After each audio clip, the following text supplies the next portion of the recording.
রাত তখন প্রায় ১টা। শহরের সব আলো নিভে যাচ্ছে, কিন্তু রাজধানীর একটি সরকারি ভবনের ছাদে জ্বলছে একাকী একটি লাইট। সেই আলোয় দাঁড়িয়ে এক যুবক ফোনে কথা বলছে, গলায় উদ্বেগ, কণ্ঠে দৃঢ়তা। সে একজন তরুণ প্রকৌশলী, বিদ্যুৎ খাত সংস্কারের গোপন কর্মপরিকল্পনার সঙ্গে জড়িত।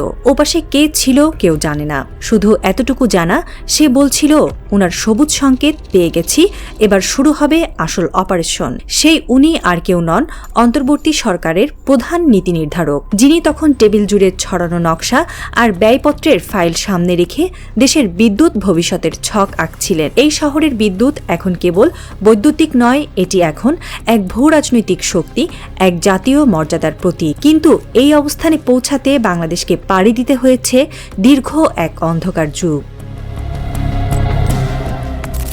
গ্রামের মানুষ একসময় বিদ্যুৎ দেখত ঈদের নতুন জামার মতো, আসবে আবার চলে যাবে। কয়েক ঘন্টা আলোর জন্য সারাদিন অপেক্ষা, ফ্রিজ না চলা, হাসপাতাল অচল। শুধু ঘাটতি নয়, এই বিদ্যুৎ খাত ছিল ষড়যন্ত্রের আতুর ঘর। ২০০৯ থেকে ২০২৪, ১.৫ দশকের এক অন্ধকার সময়। একদিকে বিদ্যুৎ সংকট, অন্যদিকে কোটি কোটি টাকার তথাকথিত কুইক রেন্টাল চুক্তি। প্রধানমন্ত্রী শেখ হাসিনা তখন মুখে বলেছিলেন ডিজিটাল বাংলাদেশ, কিন্তু বাস্তবে দেশ চলছিল ভারতীয় বিদ্যুতের লাইনে। ত্রিপুরা থেকে আসা বিদ্যুৎ কখনো থেমে যেত, কখনো হঠাৎ দাম বেড়ে যেত। আর সেই সময়ে হাসিনার ঘনিষ্ঠ কিছু ব্যবসায়ী বিদেশি কোম্পানির সঙ্গে হাত মিলিয়ে লুটে নিয়েছিল দেশ।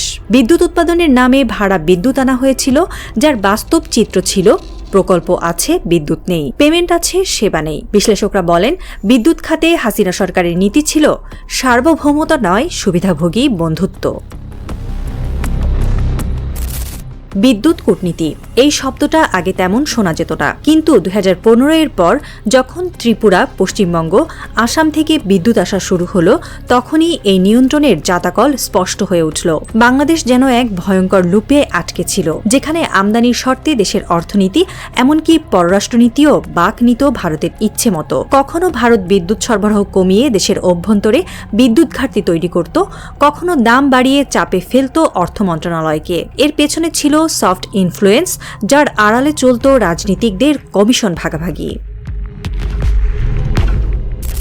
২০২৫ দৃশ্যপট পাল্টে গেছে। সাবেক প্রধানমন্ত্রী শেখ হাসিনা এখন ইতিহাসের পাতায়, আর আন্তর্জাতিক মঞ্চে উঠে এসেছে এক নতুন নাম, প্রফেসর ইউনূস। শুরুটা হয়েছিল নীরবে, কোনো ঢাক ঢোল ছাড়াই। তিনি বিদ্যুৎ খাতকে ভারতীয় নির্ভরতা থেকে মুক্ত করার কাজ শুরু করেন। প্রথমে বন্ধ করা হয় ভাড়া বিদ্যুতের নবায়ন, তারপর একে একে গড়ে তোলা হয় নিজস্ব গ্যাস ও কয়লা ভিত্তিক বিদ্যুৎ কেন্দ্র। বিশেষত পায়রা, রামপাল, মাতারবাড়ির মতো প্রকল্পগুলোতে বিদেশি তৎবাড়ি থামিয়ে দেশের প্রকৌশলী আর বিনিয়োগেই এগিয়েছে বাংলাদেশ।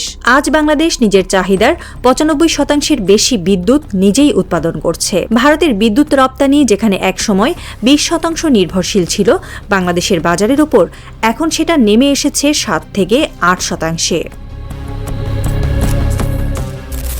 গ্রামে বিদ্যুৎ পৌঁছেছে এখন ৯৭% এলাকায়। যেখানে একসময় কুমিল্লা, ব্রাহ্মণবাড়িয়ার মতো সীমান্ত এলাকায় গ্রিডে ভারতীয় বিদ্যুৎ প্রবাহিত হতো, এখন সেখানে বাংলাদেশি গ্রিড নিজের শক্তিতে জ্বলছে। বিশ্বের চোখ এখন বাংলাদেশের বিদ্যুৎ খাতে। সৌরবিদ্যুৎ উৎপাদন ক্ষমতা ইতোমধ্যে ৭০০ মেগাওয়াট ছাড়িয়েছে। ২০২৫ সালের মধ্যে এই সক্ষমতা ২০০০ মেগাওয়াটে উন্নীত করার পরিকল্পনা চলছে। এই উন্নয়ন শুধু প্রযুক্তির না, এটা রাজনৈতিক কৌশলের, যেখানে নিজের পায়ে দাঁড়ানো মানেই অন্য কারোর করুণা না চাওয়া।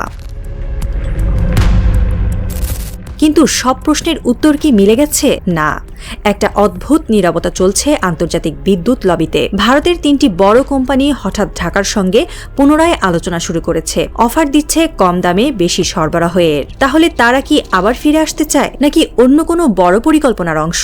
এক গোপন মিটিং এর খবর ফাঁস হয়েছে, যেখানে একটি বৈদেশিক মিশনের সঙ্গে জ্বালানি বিষয়ে বিশেষ সতর্কতা নিয়ে আলোচনা হয়েছে। কেউ কেউ বলছেন বিদ্যুৎ এখন নতুন এক ষড়যন্ত্রের কেন্দ্রবিন্দু, যেখানে শুধু তেল গ্যাস নয়, ভিন্ন দেশগুলো বাংলাদেশের রাজনৈতিক ভবিষ্যতেও প্রভাব ফেলতে চায়।